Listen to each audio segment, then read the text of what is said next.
whatever. We got one, and that's all. I like mine, so I don't mind talking about it. I know, that's right. I like mine too. Thank you very much. I missed the question. What was the question? We're talking about vaginas. How do you feel about us talking about vaginas? Oh, I'm good. I got one. You do have one. Okay. Well, I mean, I'm not going to give away everything that we're talking about tonight, but, we're going to talk about some misconceptions about the vagina. I think that would be a good thing to do. LF, we were talking about some of your clients who you work with who have had babies and they haven't really looked at what's down there. Yeah. Yeah. I have. And then the more I talk to folks, the more that is a trend. They are on trend, which is not a great trend, right? And really kind of avoiding parts of their body and understanding parts of their body. So I think that's where I wanted to start. And so the inner workings of ourselves, right? Do we know some names of things that we can, throw out here? What are some of the names of parts? I see some ovaries, fallopian tubes, vaginal canals. Okay. Thank you very much. Looks like looks like we might have a sister too. Or some sort of fibroid. Getting ready to start their period. Very, very involved. Yeah, it's a lot going on in here. Anybody else? Some other words? Uterus. Thank Uterus. you. That was the one. I was like, the uterus.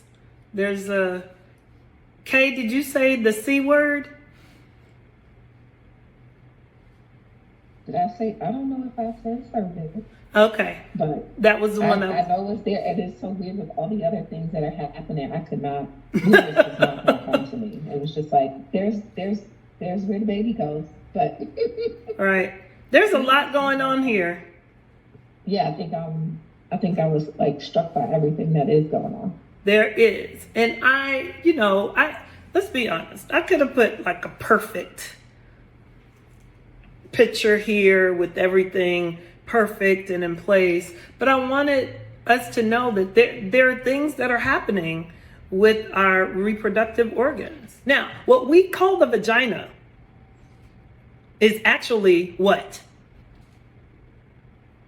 It's a vulva. It's the vulva, right? The vaginal opening is much smaller. What we consider the vagina is the vulva, which is pretty much all of the outer parts, right? So going from the top to the bottom, there's the clitoral hood, right? There's the clitoris, the urethral opening. We use this to urinate. The labia majora, or the outer labia. Okay. Then there's the vaginal opening, the labia minora, and those are the inner labia. And then there's the anus. Okay. Questions, concerns, thoughts, feelings? I was going to say, since this was mentioned before, like this topic of women who have had children who have not, don't really know the inner working. This is just for me. I'm watching The Orange Is the New Black, and I forget what the character's name is now, and I can't even think of what her name is. And but she is a transgender woman. Okay. And she was explaining, what kind of work she had done. And come to find out, like her inmates that she was talking to, like on the show, they didn't know either. She was like, wait a minute, y'all don't know what's happening down there, and I do. Like, she's like, I designed mine myself, so I had to know what was going on. Right. And the other women, the inmates, they didn't. I remember that episode, and it struck me in that, I guess when you're having conversations that women are not really familiar with what it looks like. Right. Why do you think that is? Any of us can answer this. Why do you think that is? That's a good question. Well, I'm 63 years old right now. Mm-hmm. And growing up with 6 girls and 5 boys, a mother and father in the home, we actually weren't allowed to explore. Mm-hmm. And because we weren't allowed to explore as children, as an adult, as long as I got my examination, I was satisfied. Mm. Yeah. So what were some of the things that exploring was called? Touching, being nasty, being vulgar. Okay. That's what my mother used to say to us to keep us from doing it. Okay. Thank you so much for sharing that. Yeah. Anybody else have an experience like that? We didn't talk about it at all in my house, so it's just as I got older, especially after I think it was before having my kid, my oldest son. It's just got to the point like, okay, like say if something is off, and you're like, what's going on? Get a mirror. I started doing things like that. So say that again. No, ma'am. No, ma'am. Say that again. Say it for the people in the back, please. When something isn't feeling quite right, or anything like that, just something feels off, get a mirror and look at yourself. Yeah. I mean, that's the best way to find out what's going on down there. We do that for our face. If something's in our eye, we're in the mirror. Yes. Like, really? But I was definitely an adult before I started trying to see what was going on. Mm-hmm. Okay.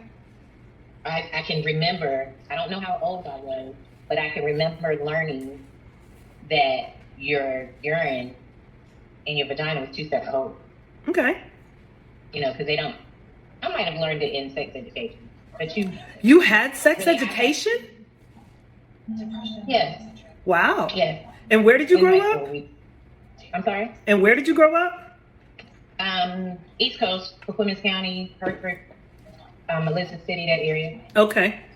Now our parents had to sign for us to take it, but we definitely had it. But even at my school, we had where we could leave school and go to the county clinic and get birth control and condoms. Wow. Wow. It was like a little field trip. Wow. And you didn't have to tell your parents that you went to get birth control. Wow. That's great. I don't think they have those things anymore, but No. Especially in North Carolina. That is amazing. I just like that they wanted to protect the student in such a way to be able to do that. I think that when people said that's great, I was like, that's great. Yeah. That's truly, I don't know, I think that's really investing in people in such an important way. Like, it was in the 90s. Yeah, sure. I think science is great, but I think that's amazing. I went to high school in the 90s too, and I had a sex ed class too. I don't remember. And we had home ec too. Yep, we had home ec. We didn't have home ec, but we had a version of a shop class. I don't remember if we had home ec or not. And Kay, where are you from? What area did you grow up in to have that experience? So I grew up in New York. Okay. And so yeah, my school was sort of unique. So we could study a variety of things, and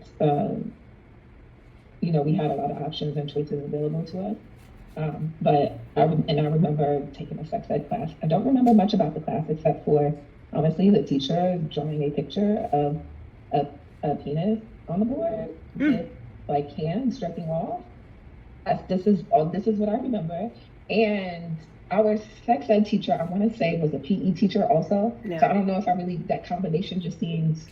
I think mine was a PE teacher. Okay, yeah. So I guess that was like a thing. I think so, like a health class. Yeah. Yeah. So I think he was definitely like the PE teacher, and I don't really remember. Oh, and maybe was it like the typical banana and condom thing? Probably. Okay. Probably. Okay. Yeah. Anything else anyone else wants to share? I just wanted to kind of talk about like attitudes, like the attitudes that the house you grew up in, probably if your parents had a certain, like their parents had a certain attitude, then you would have a certain attitude, and it just gets passed down generation to generation. And a lot of that is shrouded in shame, so shame and guilt, because they're cousins. Yep. So if you feel guilty about doing something, then you feel ashamed. And so touching yourself, looking at yourself, even just being curious about what other people have. There's a lot of shame with that growing up. Like, ooh, you nasty, or ooh, you mannish, and all that kind of stuff. And so all of that attitude can shape how you view your body and yourself. Yep. And, we call that in therapeutic process, the people that are in therapeutic process with me, that legacy, right, of guilt and shame. And you don't have to carry that legacy with you. You can do something about that guilt and shame, right? Just because it's been passed on to you or thrusted upon you, you don't have to carry it. So yeah, you're right, S. That's a lot of what happens around guilt and shame. Those cousins are real and affect a lot of how we think about our bodies and what we can and cannot do with them, or what we are socialized to believe what we can and cannot do. Yeah. So with that in mind, the one thing that I forgot to say on this particular diagram is the mons pubis, or the pubic mound. So that's at the very top. So, okay. I didn't know that the anus was part of the reproductive system. Is it? I thought it was. It is not. Okay. It is not. However, when I wanted a complete diagram of what would go on if you put a mirror down there. Thank you for that, though. That would seem very confusing, right? So if you are laying on your back and have a mirror and you're looking, 9 times out of 10, even though some of us have quite a bit of back, which is fine, you may or may not see your anus, but it is there. It is there. I didn't want to leave that and us not be anatomically correct. Make sense? Thank you, ma'am. Okay. Anything else? All right. So I also wanted to do the cross view. And again, we have the cross view, the anus and the rectum is there, but also the uterus, the cervix, where the bladder is, where the vagina is, which is this long canal, right? The pubic bone, the clitoris, the urethra, and then the labia.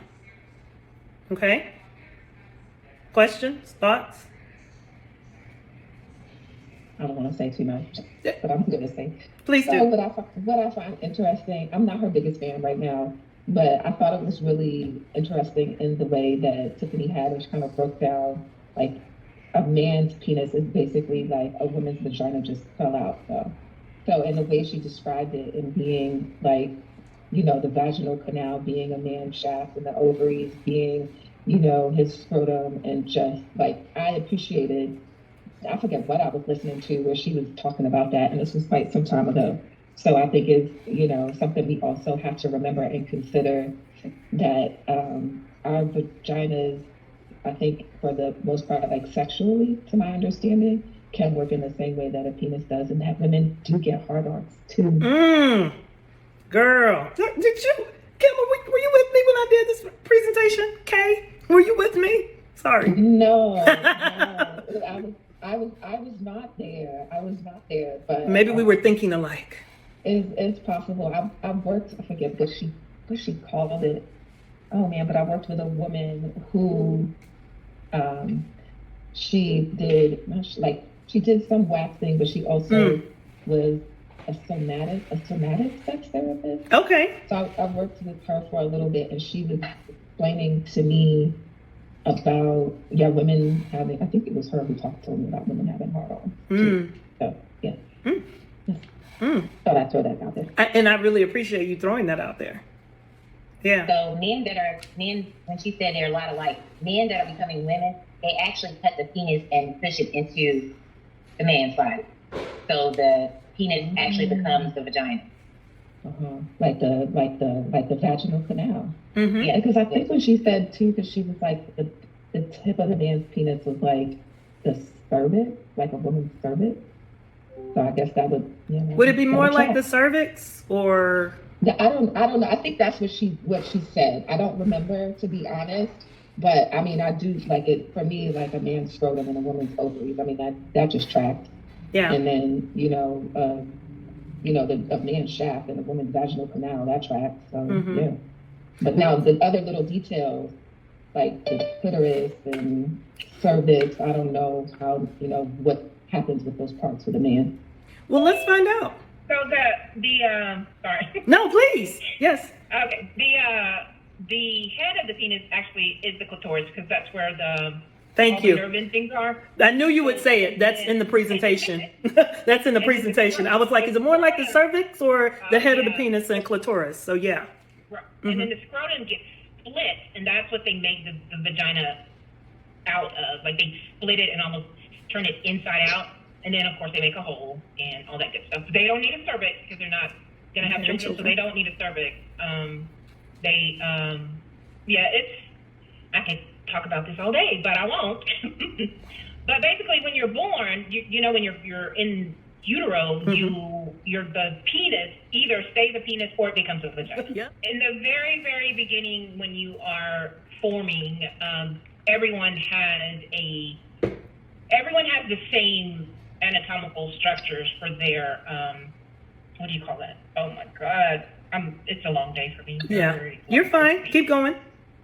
Your sexual organs, and then they can change and kind of mutate, but change into either a male or female. Right. And that's why they say we all do have the same thing. It just looks different. Yep. And the women's things stay internal, and the men's things become more external. They fall out of that area.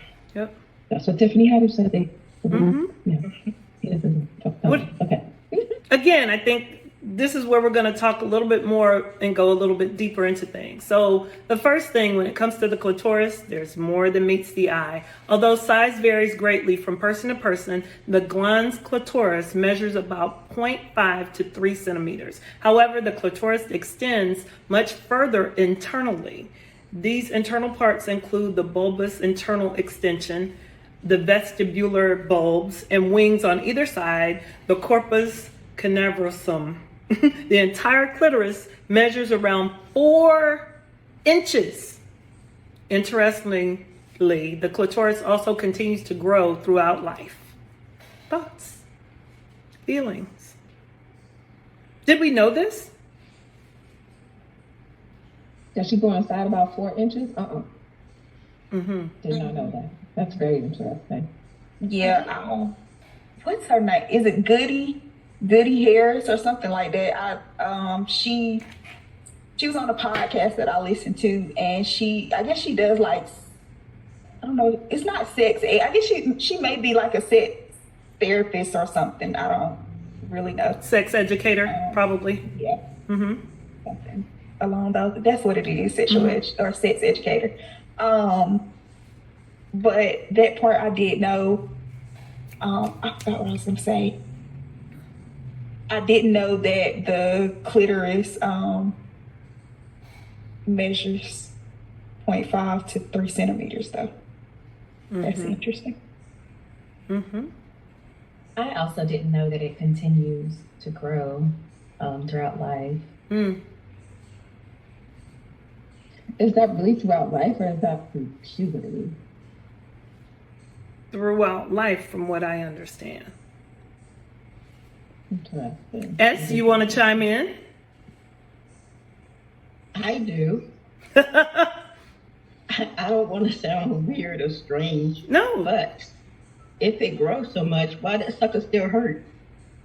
Say more. What sucker are we talking about? When you're having sex, why does it hurt if it grows more? So are we talking about the vaginal walls, or are we talking about the clitoris? Because we're talking about right now the clitoris, and we can talk about the vaginal walls momentarily. I'm not talking about once it's in there. Say that Once again? it's in there, if it hurt, then you don't really recognize it because, the way it makes you feel. But the vaginal I walls. think you might have the wrong person touching your clitoris, because it shouldn't hurt. no, I'm not talking about this person. I'm not talking about when he touches it. I'm talking about entering. Okay. And so Yeah, that's something that's else not that we can talk about. We've been having a lot of conversation about vaginismus, but also with age, there are some other things that occur that can make sex a little bit, or penetration a little bit painful. And so the first thing, of course, is to seek some assistance from a physician. That's the first thing. And then after the physician tells you, no, things are okay down there, there's nothing medically, quote unquote, going on down there, then you may start talking about pleasure, and if, is it getting lubricated? Is it, there might be some tightness, which is in this presentation again. Everybody's like, I love it. We're all having this kind of think tank about the vagina now, or the vulva. So yeah, put a pin in that for a second, just for a second. We're going to come back to that. But I hear you saying that there's pain in the vaginal canal, not necessarily the clitoris. Is that right? Or did I get it wrong? Well, even entering hers, but Yeah. I have had it checked. I have had her checked out. Maybe I think like 2 times. But the doctor did say that there was a slant in my uterus, but he said it shouldn't be painful. Right. So now, from that point on, I never would talk about it, not even to him, because I didn't want to be weird. That's not weird. No. So if you have a slant, and again, are you getting lubricated? Do you need extra, some help in that area? A little too much. That's why it's such a worry to me, because it's nowhere near dry. So okay, we're gonna come to that, because I have something, no pun intended. And can I apologize, because I didn't mean for it to come out the way I said. Thank you, That was Elle. the first thing on my mind. Like, I didn't mean it that way. I was It's trying okay. to say that maybe he doesn't realize he's hurting you and he needs to like change some things. But my apologies, because I thought we were talking about the clitoris. okay. Thank you for that. I appreciate it, though. So, okay, so let's go to number 2. So the outer labia is homologous to the scrotum, right? While a fully developed male and female anatomy may look quite different, they're actually much more similar than they appear. In fact, these body parts develop from the same embryonic cells before becoming sex-specific anatomical, I can't even talk today, I'm sorry, parts. In females, those fleshy folds of the tissue that extend down from the mons pubis and surround the vagina and the urethral orifices are referred to as the labia majora. Amazingly, this body part is actually derived embryonically from the same tissue as the scrotum. So we were talking about that, how we have the same parts, they just look very different. Does that make sense? Yeah. I Okay. love this breakdown. I find it fascinating. Good. Yay. Hey, okay. Let's go to 3. S, if you are still there, I really want you to chime in. I'm so glad you are here. Much is still unknown about the G-spot. So last week we had a very lively conversation about the G-spot. So the G-spot, a highly sensitive area in the vaginal walls, has been a hot topic of discussion since 1950. It was named for the researcher, I'm not saying their name, and they discovered, quote unquote, it and its relationship to female ejaculation. It is thought to vary in size from person to person, and some researchers believe that the difference in the size and function could be related to the physiological variability in female sexual response. So the size of it is related to how much you respond. So if you have a bigger, from what I understand, if you have a bigger G-spot, the more response you would have. So, and the smaller response you would have.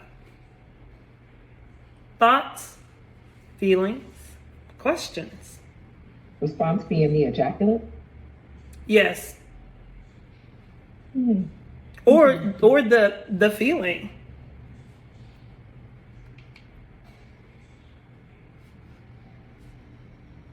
So, like, Can I say something? Yes, you may.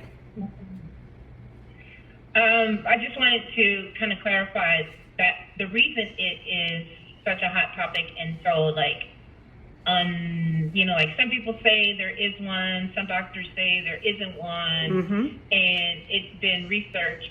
Some people say it is, some people say it isn't. But I think if we just get in the mindset that it is an area that is just it's highly sensitive, it's not like you can't go into your body and take out your G-spot. No. Like you can do like your kidney or your liver.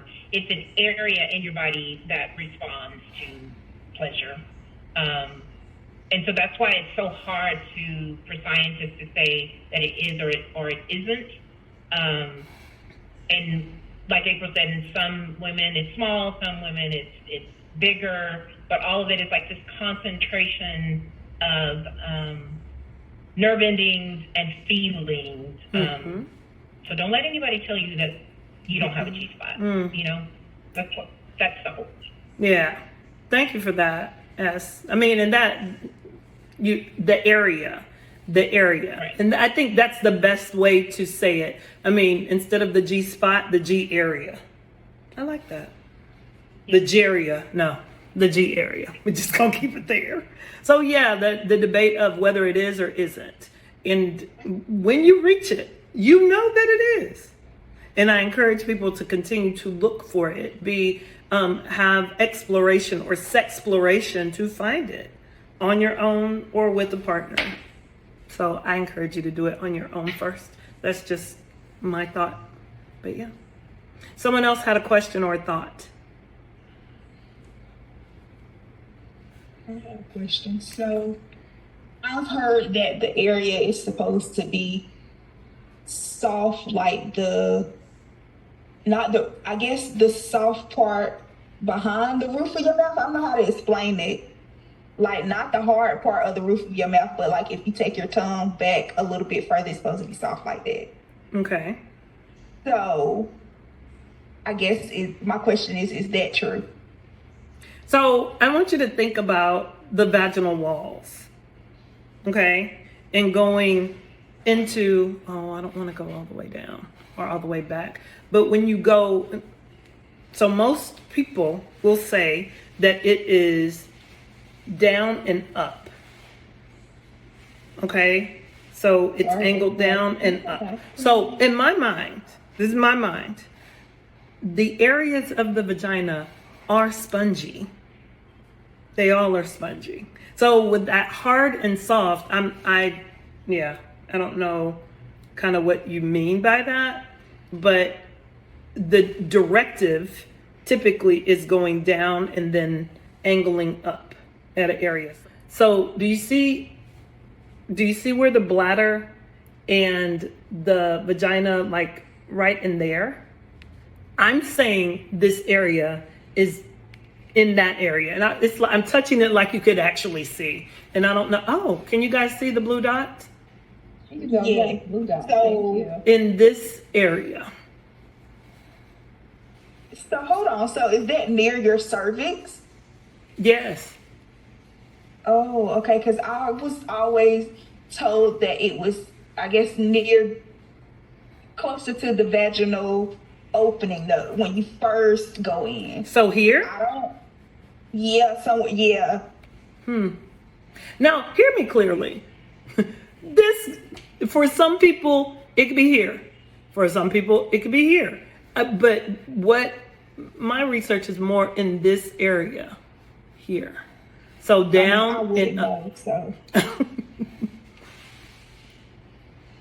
So yeah. And I think that's important, April, that you point out that every body. Yes.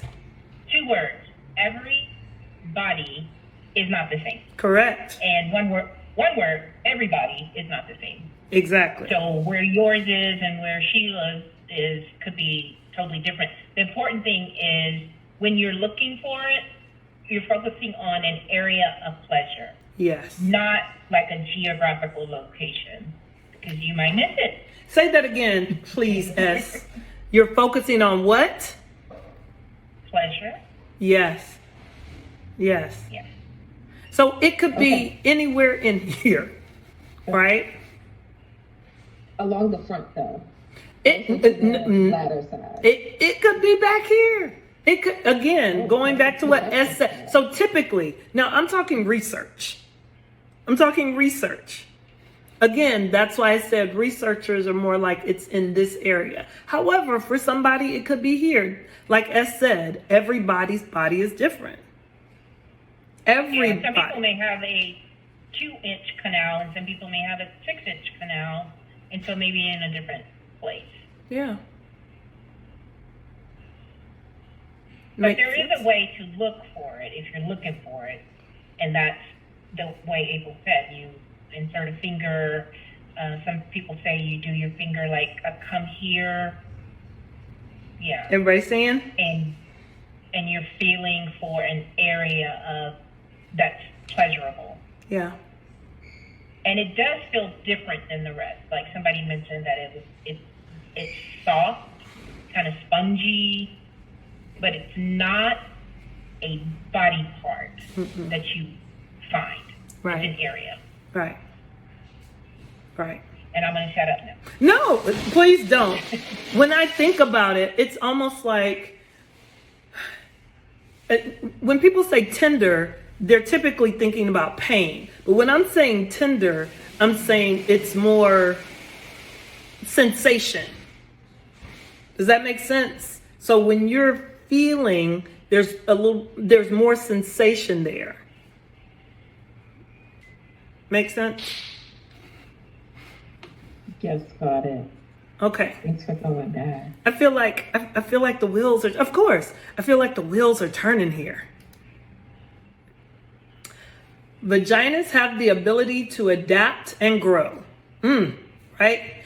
The vaginal canal changes size over the course of a person's development in life, but also it can change in shape from moment to moment. Factors that can cause a vagina to change include sexual arousal, pregnancy, and childbirth. The vaginal canal is usually 3 to 6 inches long. But its elastic tissue has the ability to expand by 200%. Fluctuations in blood flow to the area account for much of this change. Now, I think we pretty much knew this one, especially if you've given birth to a baby, that you know it can change sizes. Did you know it could change sizes that much, though?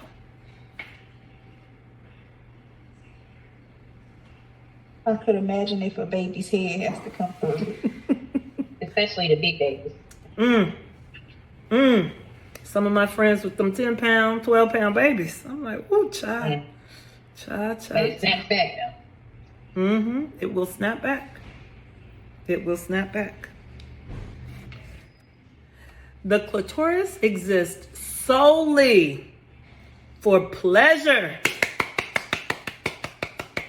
I hope somebody else is clapping besides me. Solely for pleasure. The clitoris has almost 8,000 nerve endings, about double the number in the penis.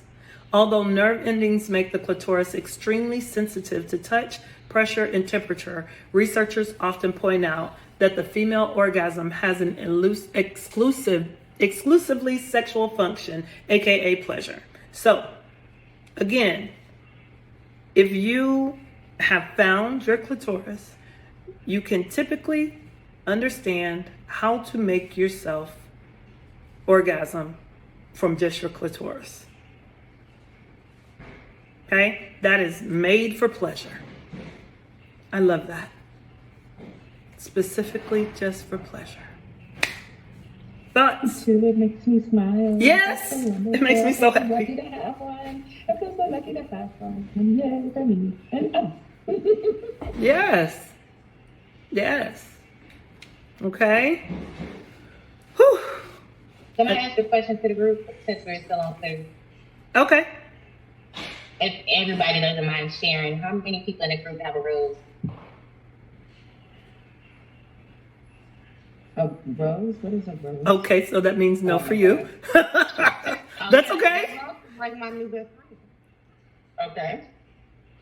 It is a toy. It is a sex toy that, well, since you brought it up, would you like to describe it? It looks like a rose.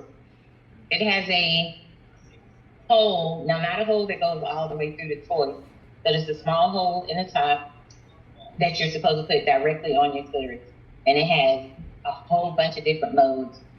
It's very intense. Like, you can be 2 minutes in and be done with it. I've actually, just a transparent moment, I've caught a cramp in my stomach. But I don't even charge mine 100% anymore because it's so intense. But it's great. Thank So you if for you've never sharing. reached that full, climax from stimulation from clitoral stimulation, get your rose. Right. There's a lot of men out here that's jealous of them. It can't replace a man by no means. They seem to think it can because some people say it can, but no. But it's great. And they come in different colors too. They do. There's also one that Bedroom Candy sells, which has a clitoral stimulation part as well. And it does lots of different things. So, yeah. That's why Google is our friend. I just looked at it. I've shown that one before, and if you'd like, I'll show it to you again. On my page, you can find it. On my page, you can find it. So I will look it up. Clitoral stimulation is often needed for orgasm. While many people with vaginas feel less than if they don't orgasm during penis and vagina sex, they shouldn't. It's actually very normal not to climax from vaginal stimulation alone. And it's nothing to be ashamed about. The truth is that most people with vulvas need clitoral stimulation in order to orgasm. In fact, research shows that approximately 70% of all females never reach orgasm from penis and vagina intercourse without clitoral touch. Only around 26% can climax from vaginal stimulation alone. Again, this is just research that people have done. This does not mean that you can't or you shouldn't try, right? So if you haven't, I'm not saying, oh my goodness, something's wrong with you. No, a lot of people haven't. And it takes practice. It takes practice. Thoughts, feelings, getting a little warm talking about sex. Thoughts, anyone?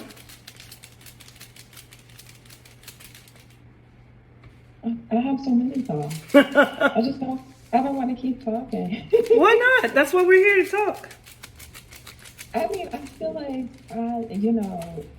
it is a rarity. I've been fortunate enough to have had that experience, but it is,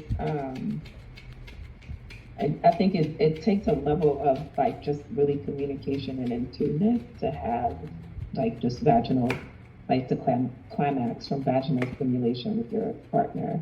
Right. If you're doing it yourself, then kudos to you for figuring that out.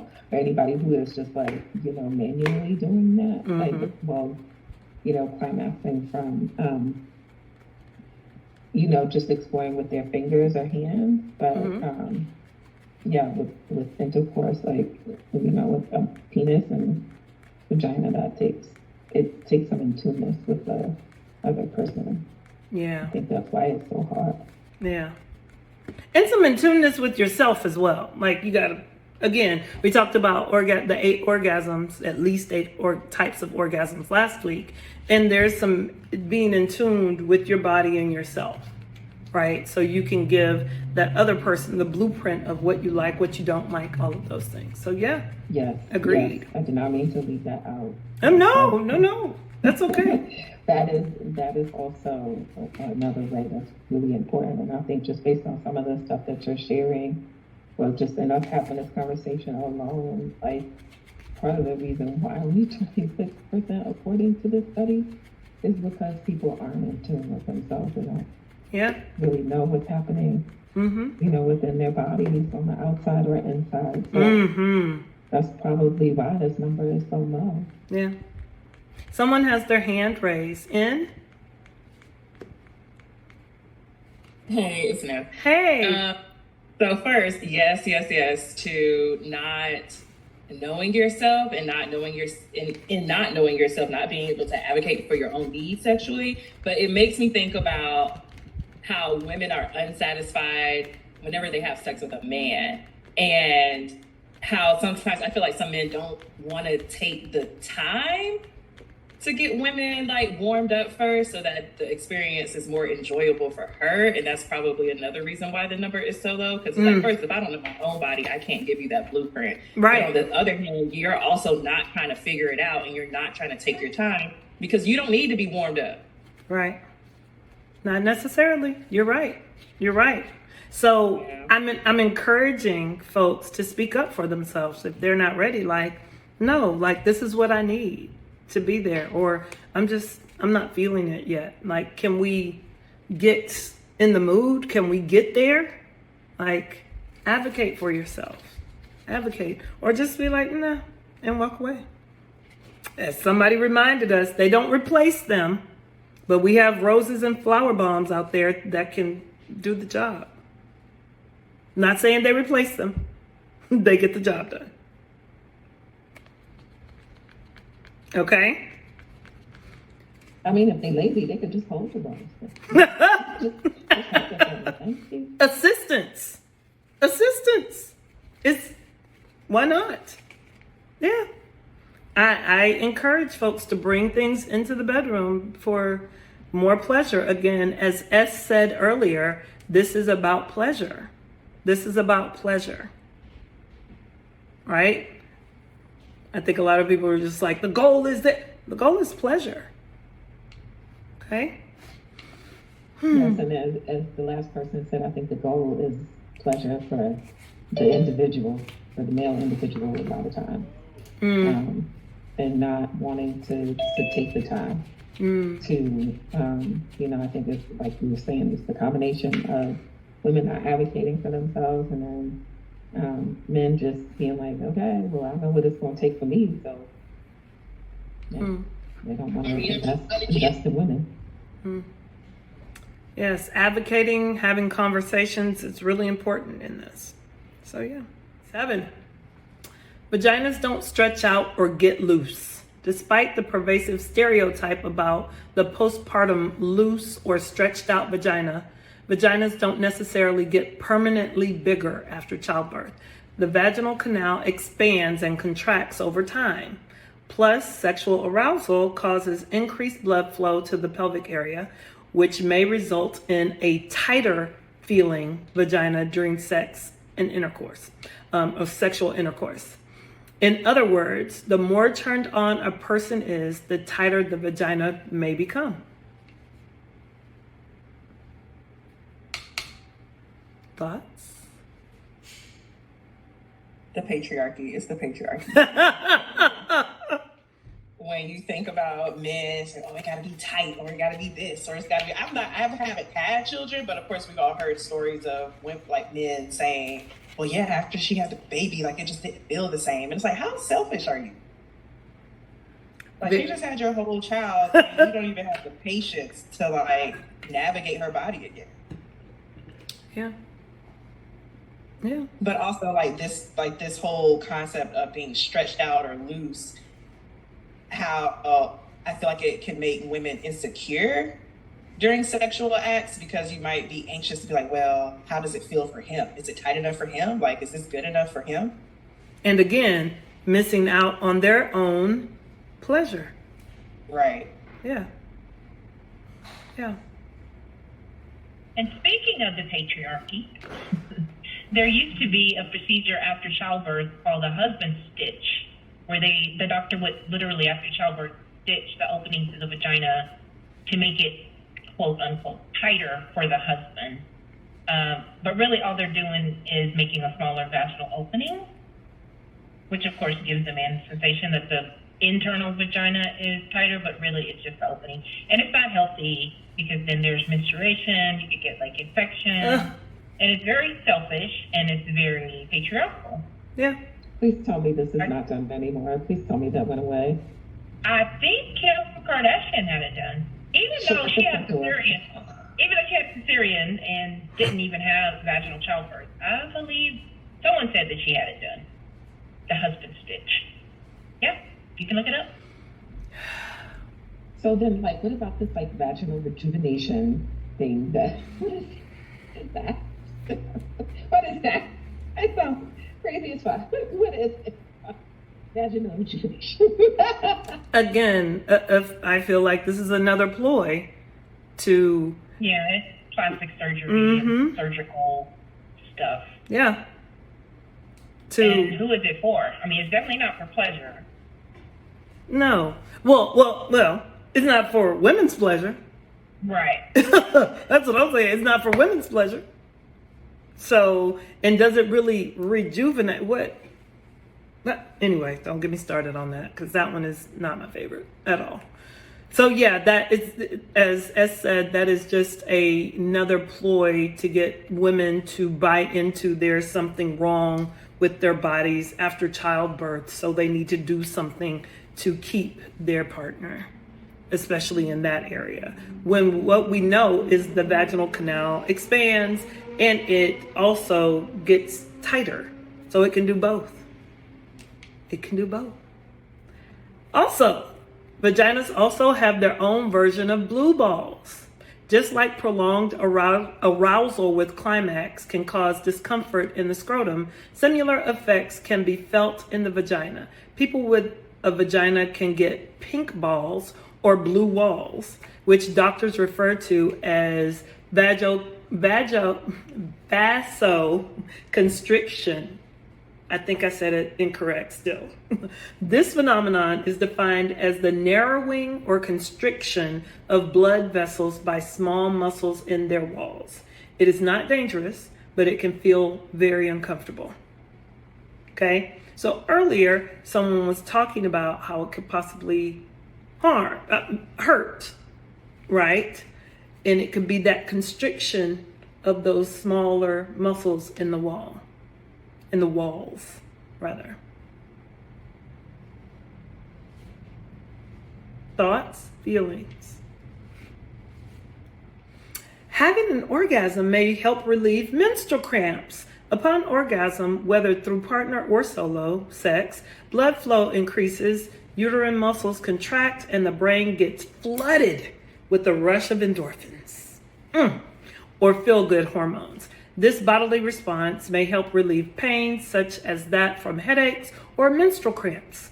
Interestingly, some research indicates that having an orgasm during labor may also reduce the pains of childbirth as well.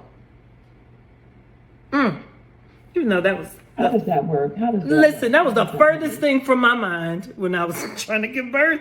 How does that work? Like in the labor, okay, so you're laboring with your child, and if it's hours of laboring, you're just like, okay, well, let's get it in a couple times. I mean, you can clitoral stimulation to have an orgasm. You don't necessarily have to have a partner for that, right? Your partner could just be helping. Okay. They could help. They could help. Right. Most vaginal discharge is normal. Okay? Most, not all. Healthy vaginas begin to produce discharge during puberty. This fluid is vital to the organ's function. It's how the vagina stays clean, lubricated, and primed for reproduction. Normal vaginal discharge is clear to white in color and has a minimal or very mild odor.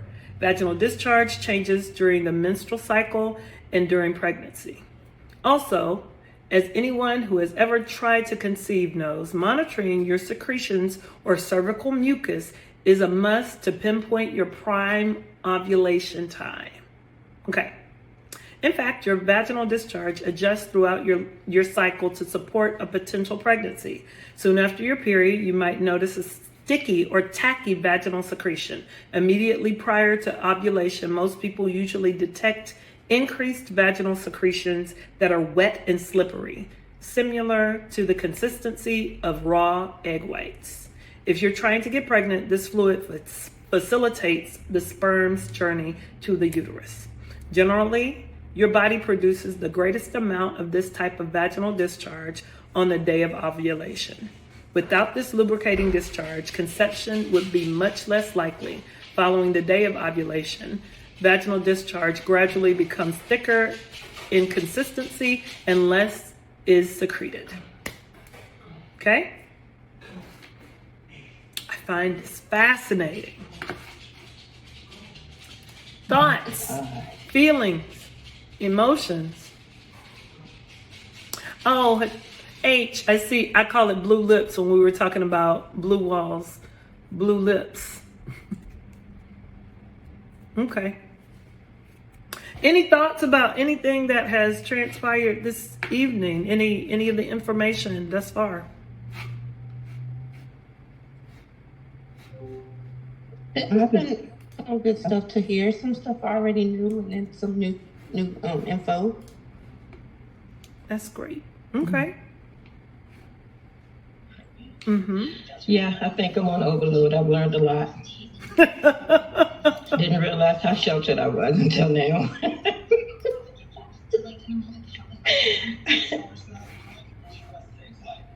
You're not sheltered. You just need more information, right?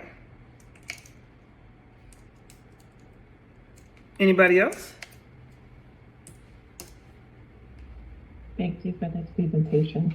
Oh, no, thank you. I always, I find it fascinating as well, especially like with the last slide, definitely resonating in my journey to have children, and always the monitoring of, vaginal discharge and what that look like and how it changes and why it changes. So I just think it's just really interesting just how the body works in general, and for what you need and don't need. Okay. I think you shared this before, but what's the name of the show on Netflix that's a really good watch about these things? It's a show on Netflix. It wasn't so much a good watch. It was interesting. It's called Orange is the New Black. No, not that show. I'm sorry. Oh, sorry. It's okay. It's an educational show about your clitoris and just lady parts that's on Netflix. I said that? I thought you shared it a long time ago. I'm gonna find the name of it. I don't know what you're talking about, but I don't remember the name of the show. And I shared it? Wow. Look, now I'm like thinking. S has a question. Because I know Explained has a lot of... They taught me some things that I didn't know, because I didn't know about the clitoris being inside of your body, and it's almost like a butterfly, so to speak. S, you have your hand raised. Yeah, I just wanted to say, like, on that that statistic about 70% of women can't orgasm during penetration sex alone. If you think about what somebody just said about the clitoris being internal, and you think about the roots of it, I mean, if you think about it, your clitoris can play a role in having an orgasm through vaginal penetration, because it's not just the hood like we thought it was for centuries. It actually goes inside your body. So if your man, your finger, your toy is inside your body, at some point it may actually come into contact with the clitoral roots and the legs and all the other stuff that are part of the clitoris. So don't fret and don't feel like, I'm not one of those people. It's possible and it can happen. Like April said, know your body, keep practicing, keep exploring. And if it feels good, do it. It's called the principles of pleasure. Yes, I did say that. How could I forget that? I'm sorry. That's why I need y'all. Y'all remember things. I'm like, I said that. Yep. Principles of pleasure. That's right. Thank you. So the rose is the rose, but this is flower bomb, right? And it has two parts. It has two parts. So it has a part for the clitoral stimulation as well as entry, vaginal entry. And so I don't know if you're going to be able to see what this does. Can you see that? That's what it does on the clitoris. Okay, so if you are interested in any of those things, you can go to the website. Or if you would like more information or a consultation, or just you have thoughts, right? Please let me know. Any closing thoughts before we go? If you look on YouTube, sorry. No, please stop apologizing. There's a YouTube video that's called Betty Draws the Clitoris. I think it explains everything that April was describing about the clitoris, that you see her actually draw it, and it'll give you a better understanding of all that it involves as far as how it plays a role in your pleasure. But it's just like a woman drawing it, and it's very helpful. Hold on. You said YouTube, Betty Draws the Clitoris? Yes.